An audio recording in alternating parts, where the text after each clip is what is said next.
शस्तनोभि वशेमदेवहितं यदायुः। ओम शांति शांति शांति। ओम शस्त्र इंद्रो वृषभाः स्वस्ति न पूषा विश्ववेदाः स्वस्ति नस्ताक्षर्योरिष्टनेमि स्वस्ति नो बृहस्पतिर्दधातु। ओम शांति शांति शांति। शंकरं शंकराचार्यं केशवं बादरायणं श्रोत्रभासकृतौ वन्दे भगवन्तौ पुनः पुनः। ईश्वरो गुरुरात्मेति मूर्तिभेदविभागिनि व्योमवत्तदेहाय दक्षिणामूर्तये नमः। अखण्डमण्डलाकारं व्याप्तं येन चराचरं तदपदं दर्शितं येन तस्मै श्रीगुरुवे नमः। अज्ञानतिमिरान्धस्य ज्ञानाञ्जनशलाकया चक्षुरुन्मीलितं येन तस्मै श्रीगुरुवे नमः। गुरुर्ब्रह्मा गुरुर्विष्णुः गुरुर्देवो महेश्वरः गुरुः साक्षात् परं ब्रह्म तस्मै श्रीगुरुवे नमः। त्वमेव माता च पिता त्वमेव बन्धो च सखा त्वमेव वेदादुरं त्वमेव सर्वं मम देव देव। गजाननं भूतगणाधिसेवितं कवेतजम्बूफलचारुभक्षणम् उमाशतं शोकविनाशकारकं नमामि गणेशवरवादभङ्गम्। अनंत श्री विघोषित 1008 श्री पंचायती महानिर्वाणी अखाड़ा के वरिष्ठ श्रोत ब्रह्मनिष्ठ महामंडलेश्वर एवं उत्तर प्रदेश समाज के अध्यक्ष श्री सतगुरुदेव भगवान के चरणों में कोटि कोटि नमन अर्चन। यहाँ के पीठाधीश्वर 1008 पंचायती महानिर्वाणी अखाड़ा के वरिष्ठम आचार्य श्रोत ब्रह्मनिष्ठ राजस्थान के राजगुरु स्वामी श्री विश्वकानंद भारती जी के चरणों में कोटि कोटि नमन बंधन। संतजन भक्तजन सभी के अंतःकरण में विराजमान उस आत्मस्वरूप परमात्मा को नमन करते हैं। आइए 14वीं कारिका से आगे बढ़ते हैं। हेतुवादि फलं तेषां हेतुफलस्य च हेतुफलस्य च अनादि कथं तैरूपवर्णयति।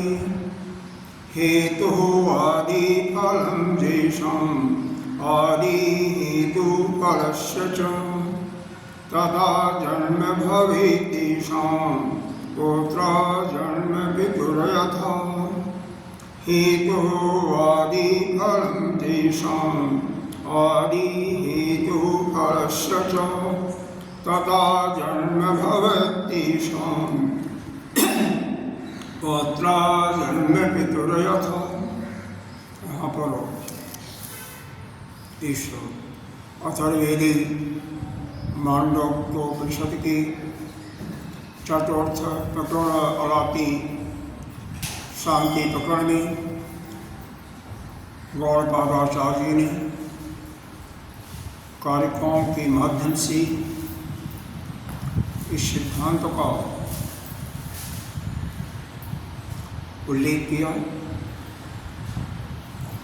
हमने अभी तक विचार किया कि यह द्वैतवादी आपकी घड़ी आगे कर दिया आपने, वो 2-3 मिनट आगे घड़ी के अनुसार नहीं है, समय के अनुसार होना चाहिए। हाँ 3 मिनट आगे बराबर नहीं है महाराज। अभी आप मोबाइल में देख लो, नहीं तो खैर बाद में करना, जो कुछ करना होगा बाद में करना, अभी मत करो। यहाँ पर द्वैतवादियों के जो सिद्धांत हैं, न्यायिक वैशेषिक, यह सत्य से सृष्टि की उत्पत्ति मानते हैं, और असत्यवादी असत्य से सृष्टि की उत्पत्ति मानते हैं। तो यह दोनों आपस में ही एक दूसरे के मतों का खंडन करके अद्वैत के ही प्रचार कर रहे हैं। एक प्रकार से उन पर भाष्यकार ने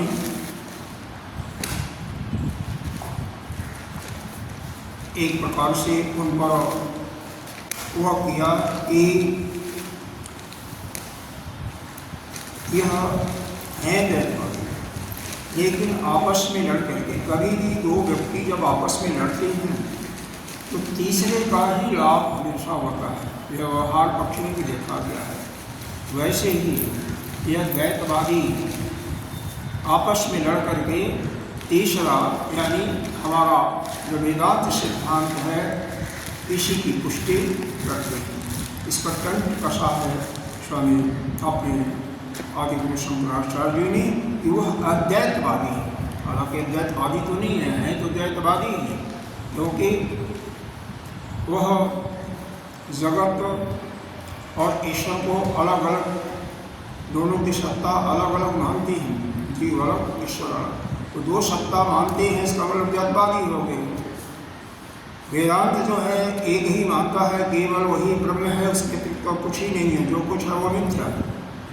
तो वह मानते तो अलग है, लेकिन उनका सिद्धांत जो सांख्यवादियों ने कहा कि सत्य से ही यानी जो विद्यमान है उसी से उत्पत्ति होती है, तो उसको असत्यवादी ने यानी वैशेषिक न्यायिक ने खंडन किया कि सत्य से उत्पत्ति नहीं हो सकती, जो विद्यमान वस्तु है उससे उसकी उत्पत्ति नहीं हो सकती। उसी प्रकार से सांख्यवादियों ने इनकी मत का खंडन किया कि जो असत है असत से उत्पत्ति नहीं हो सकती, क्योंकि यह अविद्यमान से उत्पत्ति मानते हैं। तो दोनों आपस में लड़ करके यह हमारे ही पक्ष को मजबूत करते हैं। बाद में कार्य कारण के रूप में आते हैं, तो यह प्रकृति के जो स्वभाव है उससे वह विपरीत कोई भी नहीं जा सकता। जो जिसका स्वभाव है उसी रूप में चलेगा। इसके चार स्वभावों को चिंतन किया गया। एक अशिष्यसंदकी, दूसरा स्वाभाविका, तीसरा सहजा और चौथा अकृत्य। अशिष्यसंदकी जो है वह साधन के द्वारा योगाचार इत्यादि योगियों का वह है, सिद्धियों के द्वारा वह संसिद्धि को प्राप्त करते हैं। स्वाभाविका जो है वह प्रकृति के अनुसार स्वाभाविक रूप से होती है, जैसे अग्नि की उष्णता इत्यादि। और तीसरा जो है साजा, यह पक्षियों में जन्म जाति उत्पन्न होता है तो वह जन्म जात होता है। चौथा अकृता, जो उत्पन्न नहीं की हुई है, जैसे जल जो है ऊंचे से नीचे की तरफ ही जाता है हमेशा। तो सांसदिकी, स्वाभाविकी, साजा और अकृता, ये चार प्रकार के स्वभावों पर चर्चा करते हुए और निष्कर्ष यह निकाला कि कोई भी अपने स्वभाव से विपरीत नहीं जा सकता, चाहे वह साजा के रूप में ही क्यों हो या अकृता के रूप में ही क्यों हो या स्वाभाविक या सांस्कृतिक हो, उसका कभी नष्ट नहीं होता है। फिर बाद में कार्य कारण के रूप में जब यह चर्चा चली तो उसमें यह बताया कि अगर कारण से किसी का कार्य बनता है, जो जैसे सांख्यवादी इसको वैशेषिक और न्याय वालों ने खंडन किया कि वह कहते हैं कि विद्यमान वस्तु है, जैसे प्रधान है, प्रधान को ही हम अव्यक्त प्रकृति को ही प्रधान कहते हैं, तो उससे जो है महत्त्व आदि की उत्पत्ति होती है। तो इसका मतलब उसके अंदर विकार आया तभी तो उत्पत्ति हुई, तो वह जो यह है विकार रहित माना है वह नहीं है, उसका मतलब वहाँ पर उसका खंडन कर दिया। बाद में यह हुआ कि कार्य और कारण, क्योंकि कार्य में कारण अनुसूत होता है, यानी पूरे कार्य में जैसे मिट्टी का घड़ा है, उसमें मिट्टी जो है उसके पोर में होता है। कोई जड़री है तो सोने के उस जड़री के पोर में सोना होता है। तो उसी प्रकार से अगर कारण जो है कार्य में अनुसूत होता है, तो कारण से अभिन्न जब है, तो अगर इसको लेकर के जब यह हुआ तो दो इसमें संभावना व्यक्त की गई।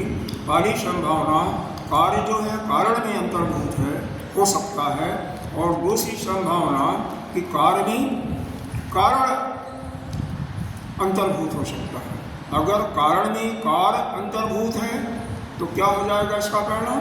इसका परिणाम यह हो जाएगा कि कारण अगर जन्मा है, नित्य है, तो कार्य ही नित्य हो जाएगा, जो कि सिद्धांत के बिल्कुल खिलाफ हो जाएगा।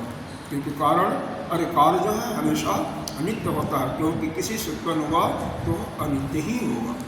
फिर दोबारा इसका अगर दूसरे मत को लें कि कार्य में कारण अंतर्भूत है, जस्ट उसका विपरीत, तो कार्य चूंकि अनित्य है तो कारण उसमें अंतर्भूत हो गया, तो कारण भी वह भी अनित्य हो जाएगा। इस प्रकार से दोनों मतों का खंडन हुआ।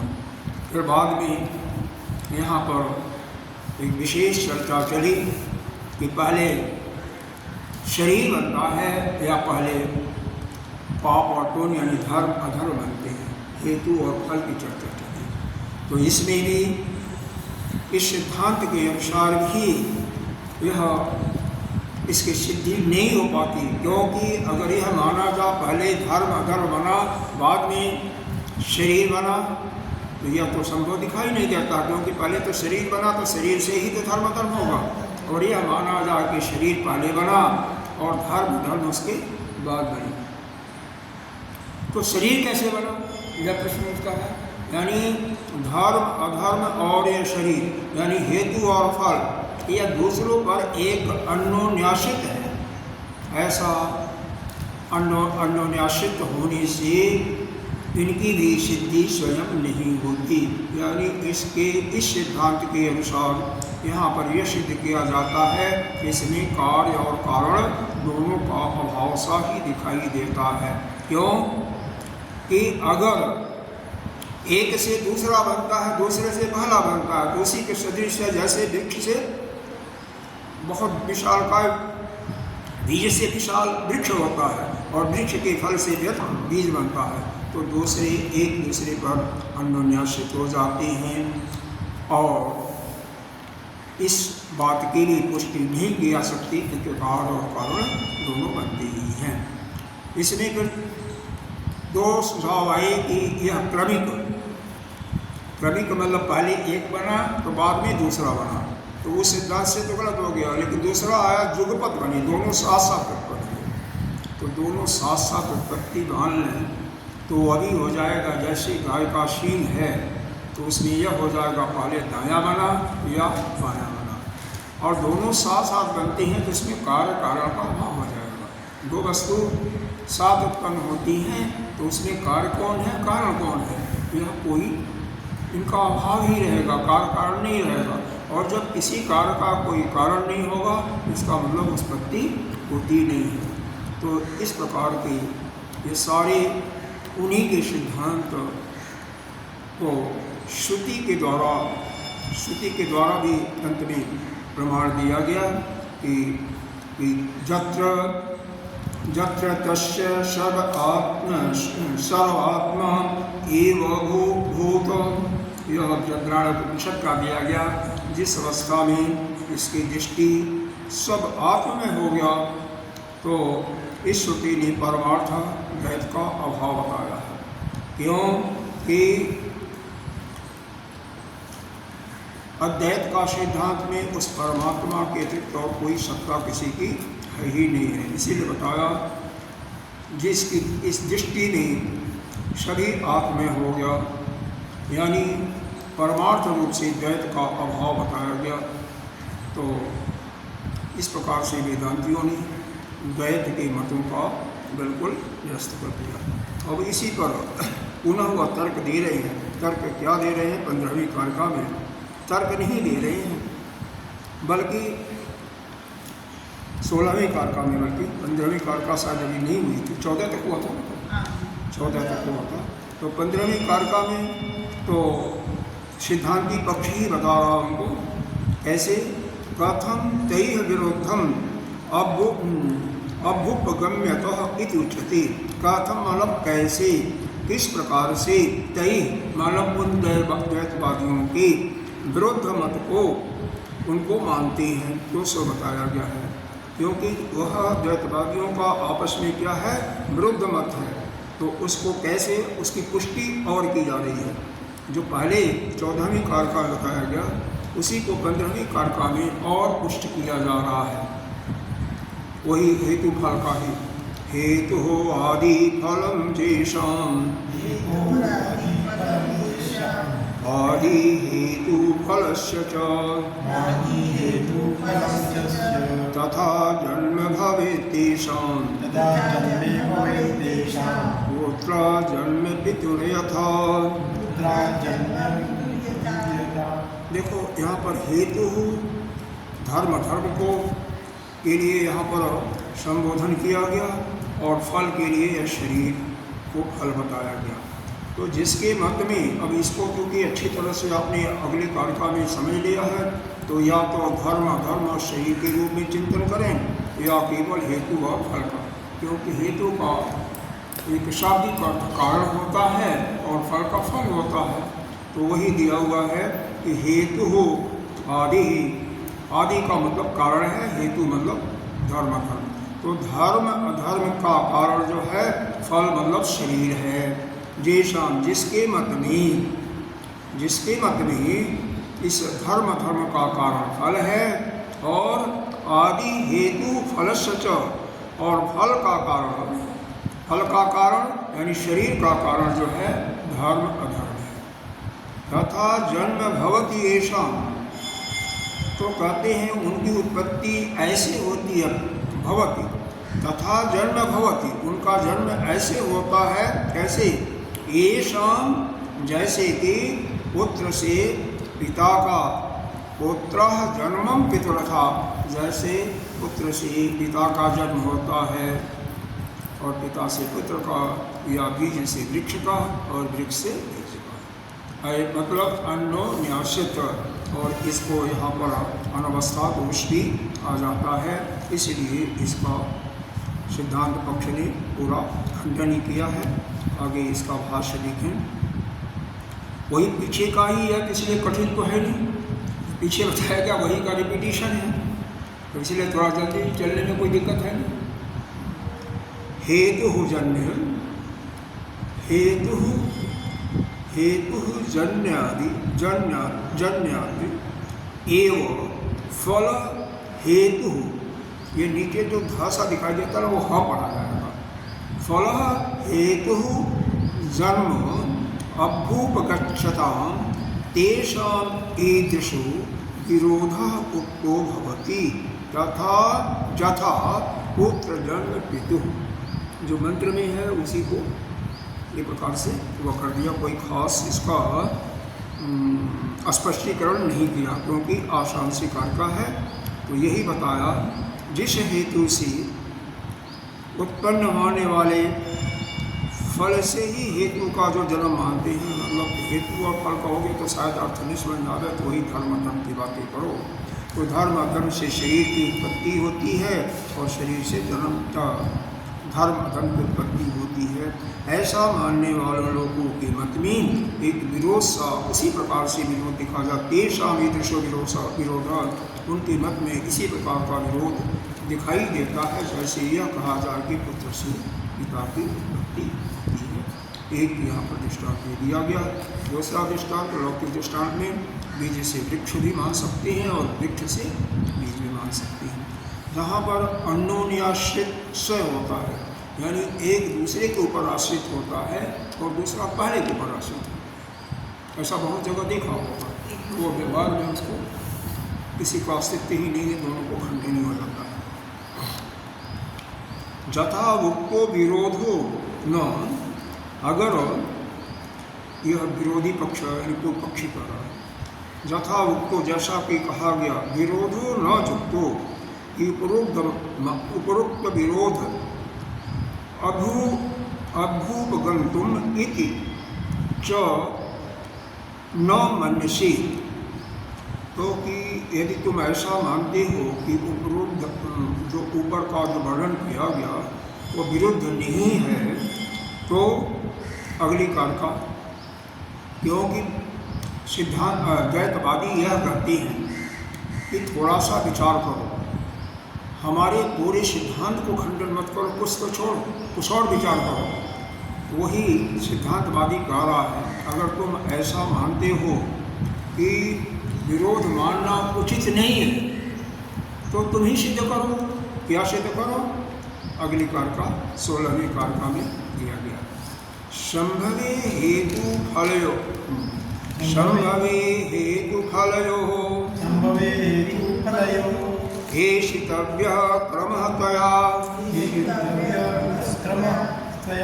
जुगपत संभवे यस्मात्, युगपत् संभवे यस्मात्, संबंधो विशालवतो, संबंधो विशालवतो, संभवे हेतु फलयो, संभवे हेतु फलयो, हेषितव्यः क्रमः त्वया, हेषितव्यः क्रमः, जुगपत संभवे यस्मात्, युगपत् संभवे यस्मात्, संबंधो विशालवतो। संबंधो विशालवतो। इसलिए यह बताया गया कि हेतु और फल, हेतु फल कह दो या धर्म शरीर कहो, इसमें कोई क्रम होना चाहिए। भाई कोई कार्य की उत्पत्ति होती है तो कोई क्रम होता है ना। पहले दोनों जब समान ही हुई है तो पहले कौन सा उत्पन्न हुआ है? सिद्धांत यह है कि पहले कारण होता है तो कार्य होता है, बिना कार्य के कार्य नहीं होता है। जैसे बिना सोने के ज्वेलरी नहीं बन सकती, सोने की ज्वेलरी बिना मिट्टी के घड़ा नहीं हो सकता है, यानी उस कारण की उत्पत्ति पहले होती है। लेकिन आपके सिद्धांत में तो दोनों एक दूसरे के ऊपर आश्रित हैं, तो इसमें कौन पहले हुआ कौन बाद में, क्रम इसका आप बताइए। संभव मतलब उत्पत्ति, उत्पन्न होता है। हेतु फलयो, यह हेतु और फल यानी धर्म अधर्म और जो शरीर है, इसमें एषितव्यः क्रमः त्वया, तुम्हारे मत में, यानी सिद्धांतवादी कह रहा है किसको? द्वैतवादियों को। तुम्हारे विचार में कौन सा क्रम एषितव्य मानी स्वीकार है? तुम्हें कौन सा स्वीकार करना चाहिए? पहले धर्म स्वीकार करना चाहिए या पहले शरीर के गणना स्वीकार करना चाहिए? ये जो फल और हेतु है, इसमें पहले कौन होगा? यानी धर्म पहले होगा या पहले शरीर होगा? अगर विचार करें तो बिना शरीर के तो धर्म होना संभव ही नहीं। फिर दूसरे तरीके से विचार करें, शरीर का बनना जब यही शास्त्रों में किया है कि धर्म के कारण ही शरीर बनता है, तो दोनों तो ठीक नहीं हुआ ना। एक से दूसरा उत्पन्न, दूसरा पहले से, तो कैसे उत्पन्न हो सकता? इसका मतलब दोनों में क्रमिक सिद्धांत नहीं है। हमारे समझ में तो नहीं आता है, सिद्धांतवादी यही कहता है कि द्वैतवादी आप ही बताओ कि इसमें क्रम क्या है। तो इसको कहते हैं, एक शब्द दिया है पूर्वापैर। पूर्वापैर का मतलब पहले कौन पूर्व है और कौन बाद में उत्तर है, पहले कौन हुआ और बाद में कौन हुआ। क्रम तो या क्रम का मतलब पहले कौन हुआ और उसके बाद में क्या हुआ। आपके भाषा में इसको पूर्वापैर दिया हुआ है, तो उसका मतलब पहले पूर्व में कौन हुआ और बाद में कौन हुआ। और यदि तुम यह मानते हो कि यह कार्य कारण के रूप में नहीं है, अन्योन्याश्रित नहीं है, यह क्रम से उत्पन्न नहीं हुए हैं, तो जुगपद दोनों संभव है। तो दोनों अगर एक साथ उत्पत्ति मानते हो तो क्या हो जाएगा? तो उसका उत्पत्ति तो ऐसा हो जाता है जैसे सींग, गाय के सींग जिसका कोई संबंध नहीं होता। हम यह नहीं कह सकते कि हाँ दायां पहले हुआ या बायां हुआ, यह भी समझ में नहीं आता। तो दोनों संबंध हमारे समझ में तो नहीं आता है। आप ही बताओ। जो आप कह रहे हो ना कि हमारा जो विरोध कर रहे हो, दोनों हमारे सिद्धांत विरोध हैं, उसको कुछ तो मानो। तो भाई हम मानने के लिए तैयार हैं, तुम इसका क्लैरिफिकेशन, स्पष्टीकरण तो दो। क्योंकि अगर एक साथ हम मानते हैं तो आप बताओ ये ठीक है कि नहीं। अगर एक साथ उत्पन्न हुए जुगपद तो उसमें कौन पहले होगा कौन बाद में, ये प्रश्न आएगा। और फिर कार्य कारण उसमें रहेगा ही नहीं। तो कार्य कारण नहीं रहेगा तो उत्पत्ति नहीं होगी। कोई भी कार्य की उत्पत्ति बिना कारण के नहीं होती है, तो उत्पत्ति तो सिद्ध नहीं होती। और यदि आप यह मानते हो क्रम से पहले हुआ शरीर, बाद में हुआ या धर्म या पहले धर्म शरीर, तो इसमें तुम ही बताओ कौन पहले हुआ। ये तुम्हारा सिद्धांत है, तो हम तो बोले, क्योंकि हमारा सिद्धांत यह है कि किसी की उत्पत्ति नहीं है। जब किसी की उत्पत्ति नहीं है तब उसमें धर्म किसी चीज़ का प्रश्न ही नहीं होता है। हमारे हिसाब से धर्म में फंसना यह बेकार में अपने परिश्रम को बर्बाद करना है। लेकिन इसका मतलब ये नहीं गलत काम करते रहो और कहो कि हमें, यह नहीं है। मतलब आप वेद के अनुसार कर्म करते रहो और धर्म की चिंता भी ना करते हुए, क्योंकि आपका शरीर भी यह मिथ्या ही है, तो आप केवल उस परमात्मा को के प्राप्त करने का जो मार्ग है उसी का अनुशीलन करते रहो, तो कोई दिक्कत ही नहीं। आइए इसका भाष्य देखते हैं। 16 विशाल माने सिंह होता है, सिंह होता है। हाँ देख लो, एक किसी भी शब्द का इसी द्रव्य माने स्वीकार करना, ऊपर आया ना हेतु फलयो ऐसी, ए हो जाएगा ऐसी तव्य है, ठीक है। ऐसी तव्य का मतलब स्वीकार करना, हम स्वीकार करते हैं, स्वीकार करते, ठीक है। कहीं भी समझ में आना शब्दों का अर्थ उसको पूछिएगा। हे संभवी, संभवी उत्पत्ति होती है। हेतु फलयो उत्पत्तो, अब इसको हम हेतु और फल के नाम से कहेंगे, केवल इसलिए कह रहे हैं कि थोड़ा सा आसान है कहने में शब्द, और इसमें भी भाष्य में भी इसी प्रकार से लिखा हुआ है। संभवे हेतु फलयो उत्पत्तौ क्रम एषितव्य त्वया अन्वेष्टव्यो हेतु अन्वेष्टव्यो। इसका मतलब क्या होता है? अन्वेषण करना, रिसर्च करना। यह एक शब्द आया ना, देखो, एषितव्य माने स्वीकार करना, तो यह मतलब तुम्हारे लिए करा, तुम के लिए कहा जा रहा है। और फिर अन्वेष्टव्यो, अन्वेष्टव्यो का मतलब रिसर्च करते हैं ना, अन्वेषण करते हैं, उसी के लिए कहा गया है। हेतु फल पश्चात फलम च इति।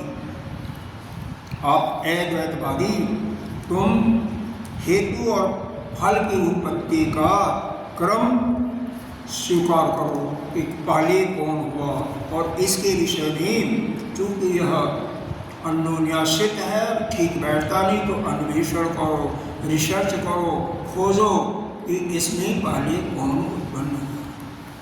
बात समझ आ रही है ना? शब्द का अर्थ यदि आ जाए, अन्य आ जाए, तो फिर बहुत आसान है। मंत्र नहीं इतना आसान। मंत्र में तो गूढ़ शब्द हैं जिनका भाष्य भी कई बार एक एक शब्दों का 2-2 पेज में हो जाता है। लेकिन कारिका का भाष्य भी छोटा ही है, क्योंकि कोई कठिन शब्द ही नहीं है कारिका में, क्योंकि गौड़पादाचार्य ने इसको समझाया है कारिका के माध्यम से। तो एक प्रकार से मंत्र का यह भाष्य ही हुआ। मंत्र जो है यह सातवां मंत्र है ना, हाँ, 7वें मंत्र का जो पहले बताया गया, सुषुप्ति अवस्था का, तुरीय अवस्था का, न अंतःप्रज्ञ, न बहिर्प्रज्ञ, न उभयो प्रज्ञ, न प्रज्ञान घन इत्यादि बताया गया था। इस मंत्र से पहले दिन हमने बात किया था। हाँ, 7वां मंत्र है। तो उसी का यह क्लैरिफिकेशन है। मतलब उसी मंत्र को अच्छी तरह से हमारे समझ में आ जाए, उसी के लिए 100 कारिकाओं का सहारा लिया गया गौड़पादाचार्य।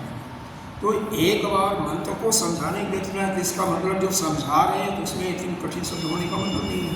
वो हमारी समझ के योग्य जो शब्द हैं उन्हीं का सहारा लिया है। इसीलिए इसका भाष्य में कोई खास नहीं है, टिप्पणी वगैरह में तो कुछ भी नहीं है। और आनंदगिरी टीका में लिखे हैं, कहीं एक आध लाइन लिख दी हैं, क्योंकि कोई खासियत नहीं है।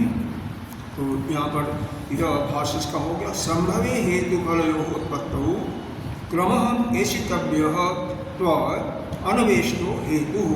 हे द्वैतवादी, तुम लोग हेतु फल में कौन सा क्रम पहले हुआ, किसका उत्पत्ति पहले हुआ, इसका अन्वेषण करो, इसको स्वीकार करो तुम। पूर्वम पश्चात फलम चेति, पहले हेतु है, पूर्व माने पहले अगर हेतु है तो बाद में फल यही होना चाहिए, हेतु फल। तो हेतु वहाँ पर कौन है, शरीर होगा या धर्म होगा, उसको बताओ।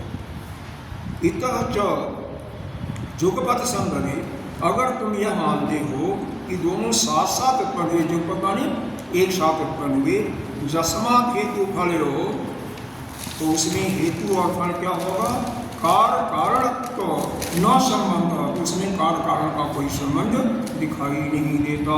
साथ साथ उत्पन्न होगा तो कोई कार्य कारण उसमें होगा ही नहीं। यथा युगपत संभवतो शब्य इतर गो विषाणयो, जैसे शब्द मतलब और दाएं बाएं होता है, शब्द अशब्द। जैसे अगर एक साथ उनकी उत्पत्ति स्वीकार करते हो तो वह वैसे हो जाएगा कार्य कारण का, जैसे गौ, यहाँ पर गौ का शब्द नाम ही दे दिया, गो मतलब गाय के जो सींग होती हैं, शब्द तरह पहले बाया है या दाया, कौन किसकी उत्पत्ति पहले हुई, शब्द की या अशब्द की, तो उसको बताइए। हमारे संबंध में तो कार्य कारण इसमें ही सिद्धि नहीं होता, इसका मतलब कोई उत्पत्ति नहीं होती। तो फिर बताते हैं उनका संबंध किस प्रकार नहीं होता, कथम संबंध इति आह, उनका किस प्रकार संबंध नहीं होता, तो इसके बारे में फिर सिद्धांत पक्ष बताता है। 17वीं का या 15वीं 16वीं में कोई किसी को शंका हो तो बोल दो। 4-5 शब्द हैं, उन्हीं का अर्थ समझिए।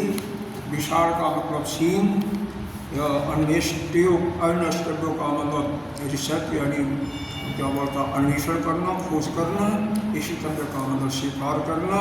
संभवी का मतलब उत्पत्ति, हेतु का मतलब धर्म, फल का मतलब शरीर। जहाँ पर फल से आएगा उसका मतलब संघात आ जाएगा। संघात का मतलब क्या होता है, शरीर और इंद्रिय, यानी पूरा शरीर अवयवों के साथ, शरीर है, इंद्रिय है, अंतःकरण उनके साथ कहीं किसी कारका में आया होगा। 14वें में आया था, और 17वीं कारका में देखिए, फलात् उत्पद्यमानः सत न ते हेतु प्रसिद्ध्यति। यहाँ पर देखो सन में है 2 शब्द, एक शब्द है एक न है। अप्रसिद्धम कथम हेतु फलम उत्पाद ऐष्यति। फलात् उत्पद्यमानः सत न ते हेतु प्रसिद्ध्यति। अप्रसिद्ध कथम हेतु फलम उत्पाद ऐष्यति। यहाँ पर अप्रसिद्ध है ना, यह प्र, इसमें एक प्रत्यय लगा हुआ है। वास्तव में यह सिद्ध के ही अर्थ में है, सिद्ध के ही अर्थ में, उसी से भाष्यकार ने इसके अर्थ को सिद्ध किया है, क्योंकि इसमें यह सिद्ध करना और सिद्ध हो सकता है या असिद्ध होगा, तो उसका फल की उत्पत्ति कैसे होगी। इसीलिए प्रसिद्ध का मतलब या प्रसिद्ध के रूप में अगर लेते हैं तो उससे भी हो जाएगा। प्रसिद्ध यह नहीं है, अप्रसिद्ध है, प्रसिद्ध नहीं है, इसका मतलब यह स्वीकार नहीं किया सकता, ऐसे भी कर सकते हो, लेकिन भाष्यकार ने सीधे इसको वैसे ही लिया, सिद्धि के अर्थ में। फलात् उत्पद्यमानः सत, अगर तुम्हारे मत में यदि कोई कारण यानी हेतु यानी धर्म, फल यानी शरीर से उत्पन्न होता है। फलात्, देखो यहाँ पर विभक्ति देखिए, पंचमी विभक्ति आई ना, फलात्, तो मतलब उसके द्वारा, फल के द्वारा, फल के द्वारा क्या है, फलात हेतु उत्पद्यमान, अगर वह जो धर्म है शरीर के द्वारा उत्पन्न होता है, ये हेतु प्रसिद्धति, तो कह रहे हैं तो यह सिद्ध नहीं होता, हेतु रूप से या कारण रूप से यह सिद्ध नहीं होता, न प्रसिद्धति, तो हेतु न प्रसिद्धति, न यहाँ पर जो न है सत में न वो बाद में आ जाएगा, तो इसका कारण वह ठीक सिद्ध नहीं हो सकता। अप्रसिद्ध, अगर असिद्ध इसको मानते हैं तो कथम हेतु, तो असिद्ध हेतु से फल की उत्पत्ति कैसे होगी, तो इसका मतलब नहीं होगा। असिद्ध कोई वस्तु है जो सिद्ध ही नहीं है, जो प्रचलन में ही नहीं है, प्रसिद्ध ही नहीं है, उससे फल की उत्पत्ति नहीं होगी, तो इसका मतलब नहीं होगा। तो इसका मतलब कारण तुम्हारी जो तुम बताते हो कि सृष्टि की ऐसी उत्पन्न हुई या तो विद्यमान वस्तु से या अविद्यमान से, तो यह वास्तव में इसकी उत्पत्ति नहीं। देखो यहाँ पर दिया नहीं है, लेकिन इसको ये समझो कि इसमें कहीं एक आरंभवाद कारण होता है, एक परिणामवाद कारण होता है, एक विवर्तवाद कारण होता है। तो यह न्यायिक और वैशेषिक यह आरंभवाद कारण को मानते हैं, आरंभवाद इसकी उत्पत्ति मानते हैं। शांति दर्शन वाले परिणामवाद को मानते हैं। अगर किसी को गहराई में जाना हो तो उसके लिए, बाकी तो कोई बात नहीं है। और इसमें ये जो कर्म वाले हैं, जो पूर्व मीमांसा वाले हैं, वो कर्म परिणामवाद को मानते हैं। जो रामानुजाचार्य का मत है उसको ब्रह्म परिणामवाद को मानता है। वेदांत विवर्तवाद को मानता है। विवर्तवाद का मतलब कोई चीज़ उत्पत्ति किसी चीज़ की ही नहीं है, ये केवल प्रतीति होती है, यह सब मिथ्या है।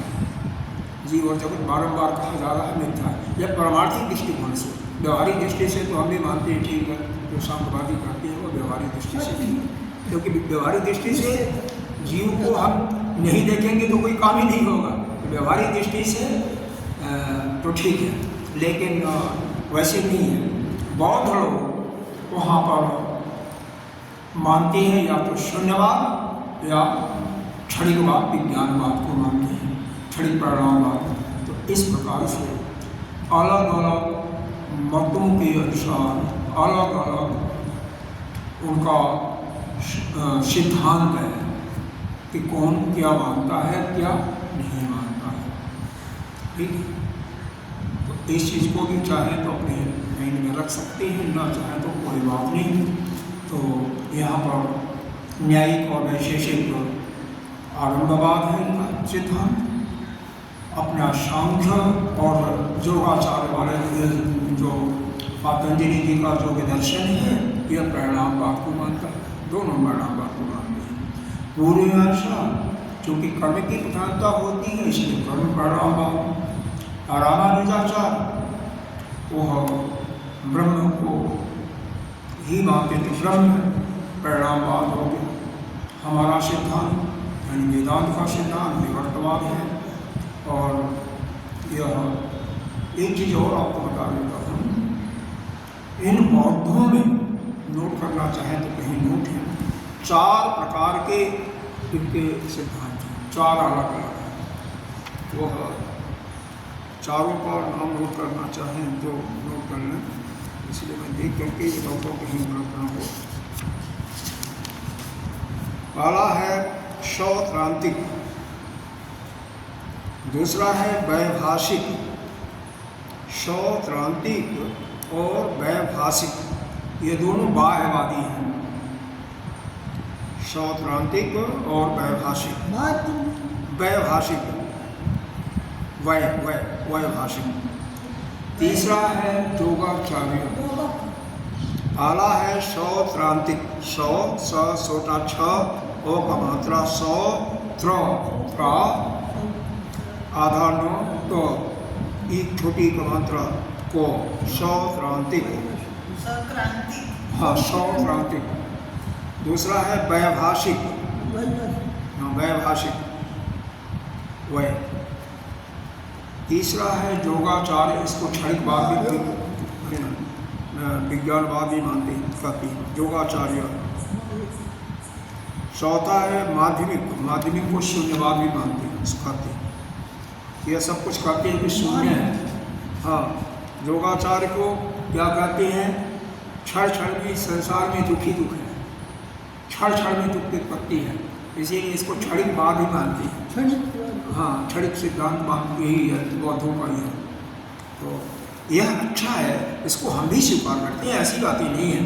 देखो, कोई धर्म ऐसा नहीं है जिसके कुछ न कुछ सिद्धांत अच्छे हैं। जैन के भी कुछ सिद्धांत को हम अच्छा मानते हैं, अहिंसा परमो धर्म, हम उसको मानते हैं, नहीं मानते हैं, अच्छी तरह से मानते हैं। हमारे श्रीमद् भागवत के अंदर भी इसकी बहुत विशेष चर्चा की गई है। अहिंसा तो हमें मानना ही, मतलब उनके सिद्धांत के रूप में नहीं, हमने उसको असत्य किया है दूसरे रूप में, बिना उनके सिद्धांत का हवाला देते हुए। तो इसका मतलब उनका सिद्धांत को जो अच्छाइयाँ हैं, यह जो हमारा वेदांत है सबकी अच्छाइयों को मानता है। जो नहीं मानने लायक का स्पष्ट कर देता कि भैया यह आपका यहाँ पर ऐसा हमें अच्छा नहीं लगता, इसको आप समझाओ।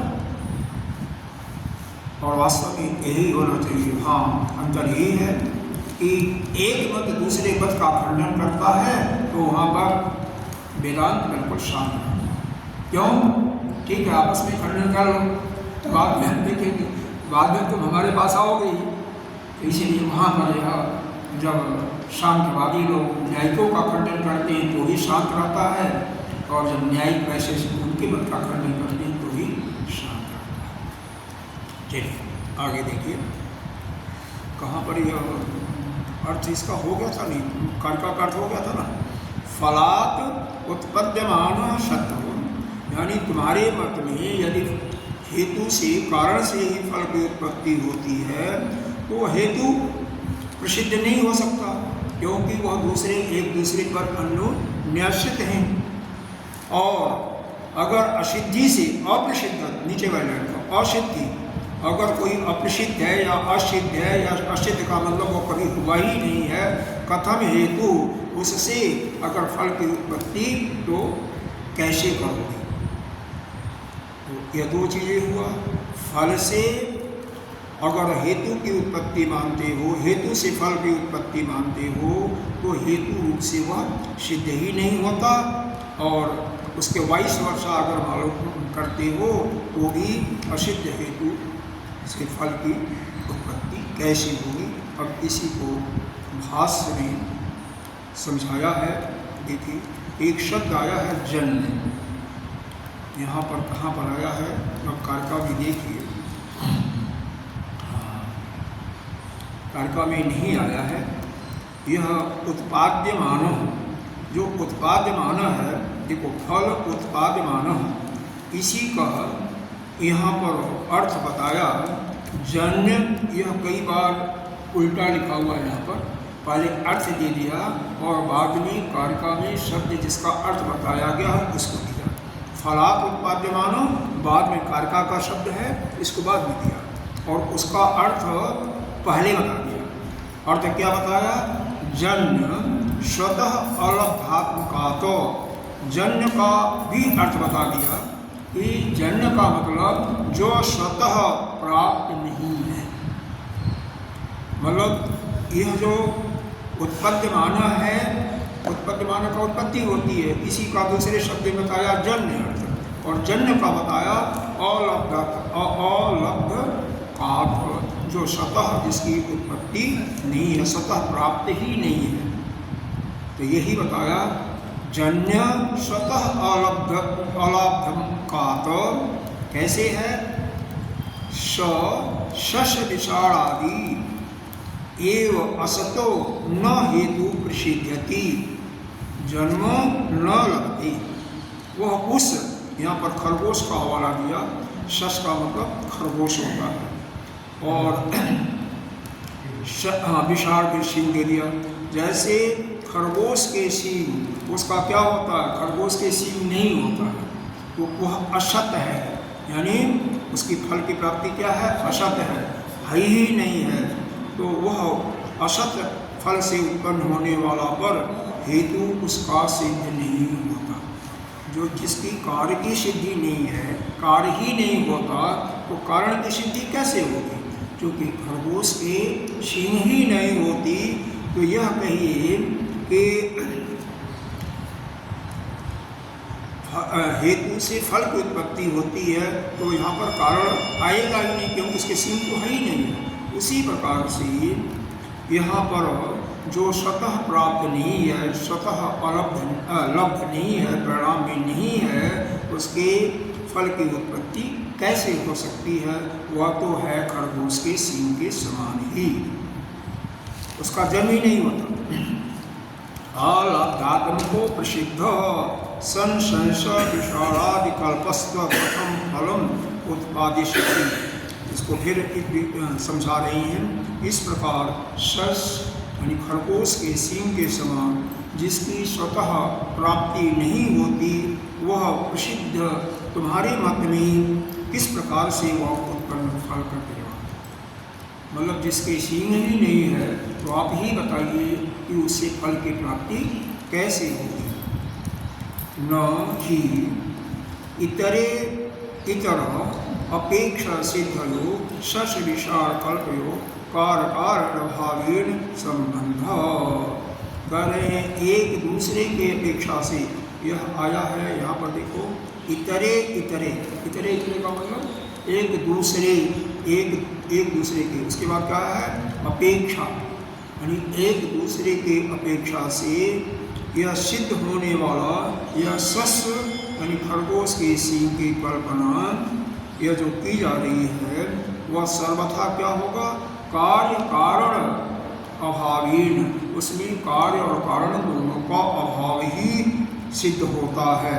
इस प्रकार से इसमें कोई इनका संबंध नहीं देखा जा रहा है। अन्यथा वेद इति अभिप्रायः, इसका यही अभिप्राय है कि यह जो जीव की उत्पत्ति का प्रश्न, ये जो आपने प्रश्न उठाया था कि यह एक ने कहा कि विद्यमान से उत्पत्ति होती है और दूसरे ने कहा कि अविद्यमान से जो असत है उससे उत्पत्ति होती है। तो इसका लास्ट में अंत में वो क्या कंक्लूजन क्या कहते हैं, इसको समाप्ति, इसको समाप्त कैसे करते हैं कि वह उसके समान है जैसे खरगोश के सींग। इसका हेतु कोई भी कारण नहीं दिया जा सकता है। क्यों? अगर हम जीव की उत्पत्ति मानते हैं, तो जीव की उत्पत्ति मानते हैं तो चूँकि शरीर इसमें मुख्य आता है, शरीर आता है, तो शरीर की उत्पत्ति जो है धर्म के कारण होती है, और धर्म शरीर से बनता है। तो दूसरे दोनों जो है एक दूसरे पर ही अन्योन्याश्रित है। एक शरीर पर आश्रित है धर्म, और धर्म अधर्म पर शरीर है आश्रित, क्योंकि शरीर से धर्म उत्पन्न होता है और धर्म के कारण ही शरीर बनता है। तो इसलिए यह कारण इसमें सिद्ध ही नहीं होता, क्योंकि इसमें कौन पहले लिया जाएगा इसका स्पष्टीकरण नहीं होता। पहले शरीर बना या पहले आपका? बहुत विचारणीय विषय है। हाँ, पहले आपका धर्म बना, पाप पुण्य बना।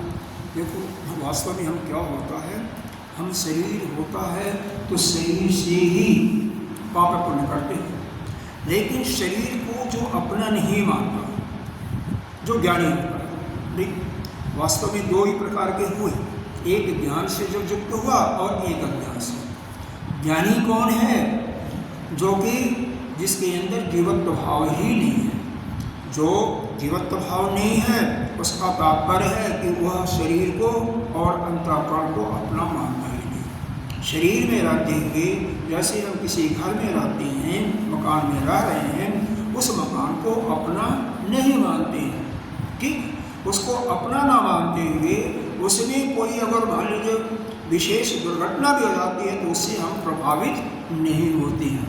घर जल गया या उसका किसी ने कैप्चर ही कर लिया तो उससे हम प्रभावित, क्योंकि अपना है ही नहीं है। जब अपना ही नहीं है तो हम नहीं होते, कोई दुखी नहीं होती।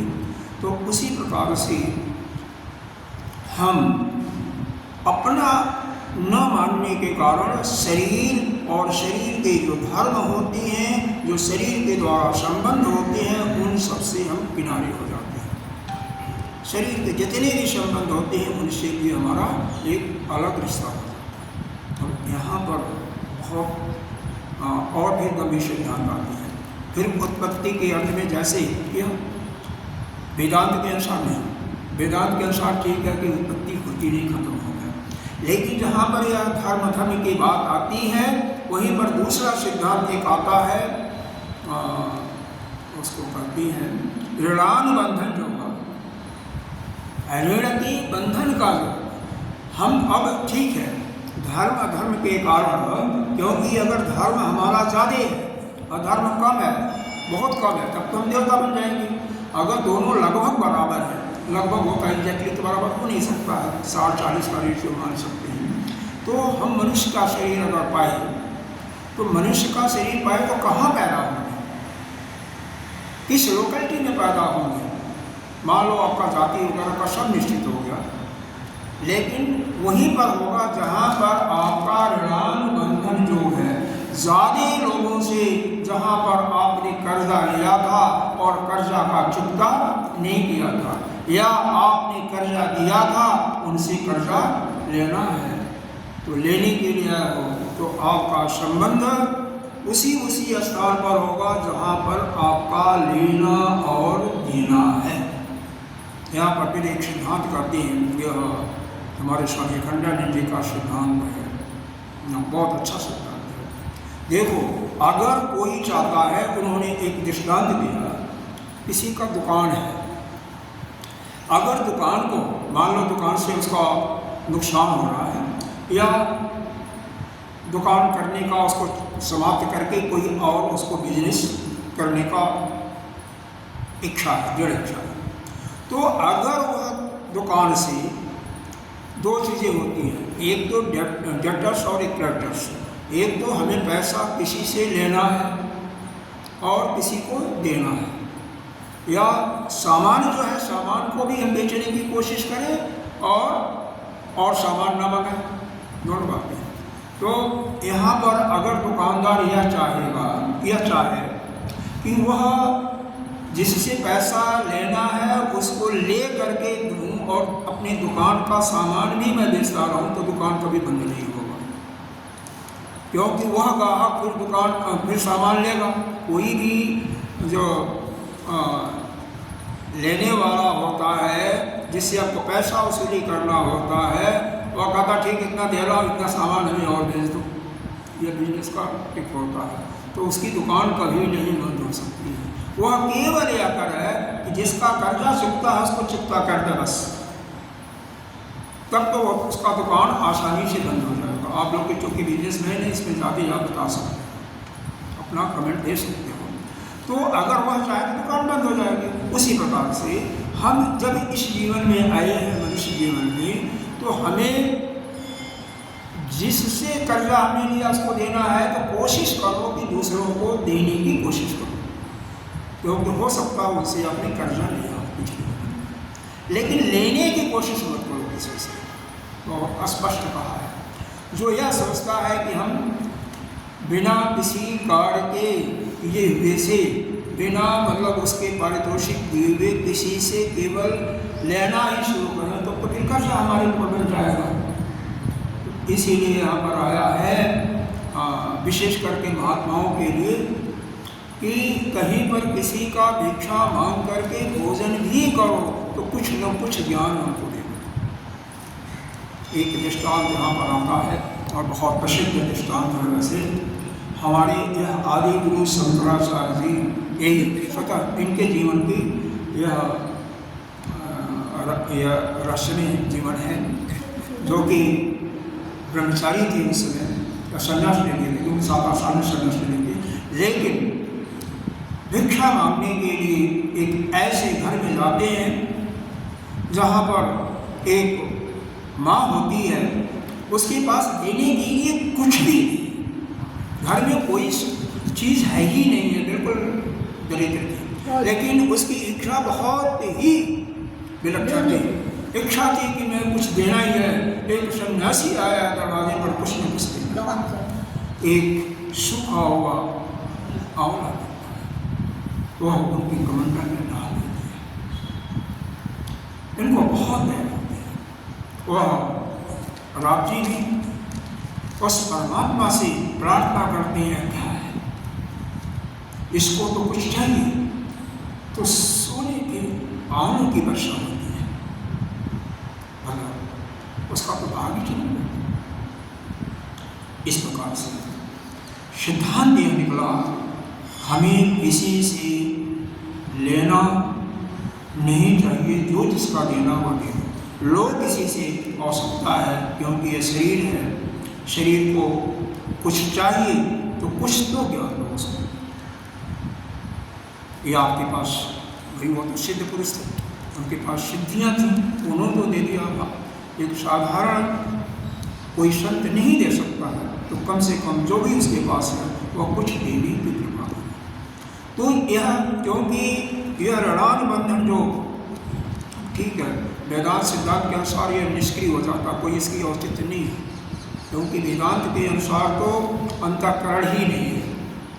अंतःकरण ही जड़ वैसे भी है, आप शांति दर्शन के अनुसार भी यह अंतःकरण जड़ है, तो जड़ का कोई मतलब नहीं होता। चैतन्य से ही शक्ति लेकर के यह प्रकाशित होता है, इसमें चैतन्यता आती है। तो जब चैतन्य ही नहीं है, जड़ है, तो इसके द्वारा धर्म कर्म कहाँ होता है?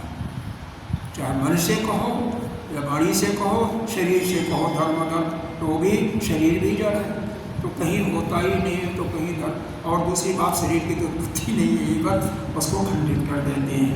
लेकिन स्वामी इसमें ऐसा है कि शरीर पहले या धर्म पहले, अगर उसमें हम करेंगे तो फंस जाएंगे, उसका मतलब नहीं है फंसना। तो बेटर है, हमको शरीर मिला है तो ये शरीर से मुक्त हो जाए। हाँ देखो, अभी अज्ञान कब से है वो नहीं करना है, अज्ञान है उसको नहीं मिटाओ। इसीलिए अब इस पर थोड़ा सा मैं इसको बता रहा हूँ। देखो, शरीर वास्तव में इसकी उत्पत्ति नहीं हुई है, लेकिन व्यवहारिक दृष्टि से इसकी सत्ता है, इसको कोई नहीं ठुकरा सकता। वेदांत भी इसको ठुकराता नहीं है। तो वेदांत इस व्यवहारिक दृष्टि से इसकी है, तो ऐसा व्यवहार करो जो शास्त्र के अनुकूल है। और जो यह बताया जा रहा है कि जो अखंडानंद जी ने फलक उनके ही, उससे मैं नहीं ले रहा हूँ। तो जिसका देना है उसको दो, लेकिन लो मत किसी से कुछ। लो तो उसको कुछ न कुछ दे दो, जो तुम्हारे पास संभव हो सकता है।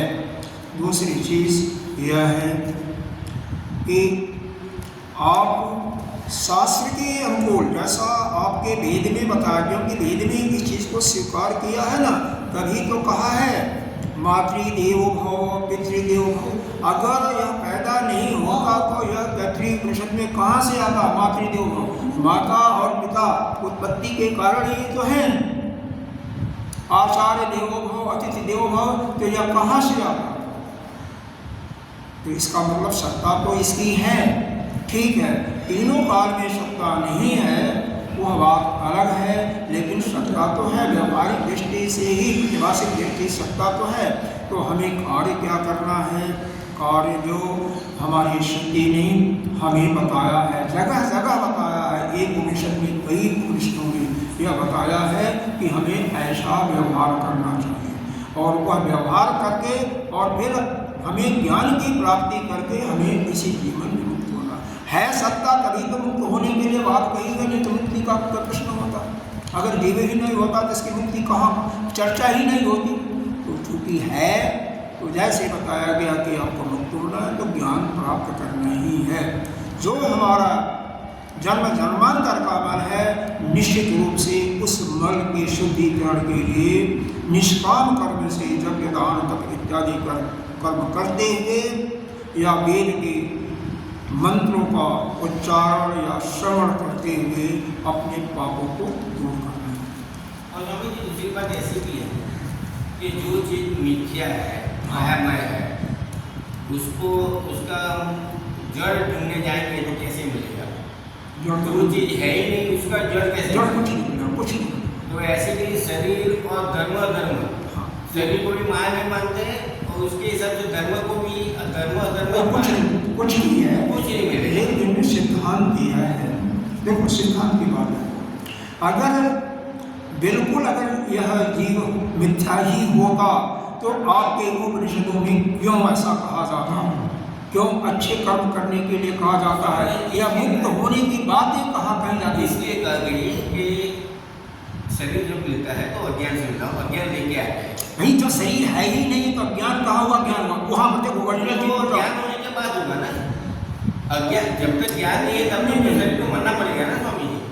ऐसा है, इसका मतलब जीव की सत्ता को मानना है ना, व्यवहारिक दृष्टि वही है, वही बात मैं भी कह रहा हूँ कि जीव की सत्ता यानी परिच्छिन्नता की दृष्टि से जीव तो है, और जीव है तो हमें जो हमारे श्रुति में कहा गया है उसके अनुसार ही हमें जीवन जीना है। जीव है लेकिन जीव और ब्रह्म तो अलग अलग नहीं है, ऐसा हम मानते हैं, एक ही है। हमने बाद में जीव मान लिया है। आत्मा एक है, ठीक है, आत्मा एक है, और जीवत्व भाव जो है जब तक है तो जीवत्व उसका प्रतिबिंब ही है, लेकिन अलग अलग ही व्यवहार होगा। अगर जीव भी एक होता तो एक मुक्त होता तो सारे मुक्त हो जाते, ऐसा नहीं होता है। एक को ज्ञान प्राप्ति होती तो सभी को ज्ञान प्राप्ति हो सकती थी, लेकिन ऐसा नहीं है।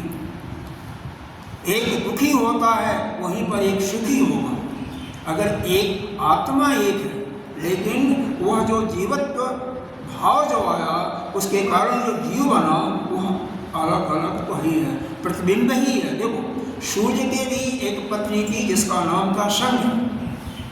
संज्ञा जब सूर्य के प्रकाश को सहन नहीं पाई उनके तेज को, तो वह छोड़ करके छाया को अपने प्रतिबिंब को चले जाते, उससे भी पुत्र होते हैं। अब यह सब अब इस विचार करना बहुत ही गंभीर चीज़ है।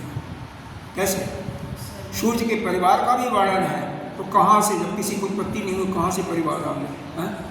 कई चीज़ें हैं, बहुत विशाल है, इसके गहराई में तो शायद नहीं जा सकते। हमें तो यही करना है, अपना कल्याण करना है, तो अपना कल्याण हम उसी प्रकार से शास्त्र के अनुकूल चले।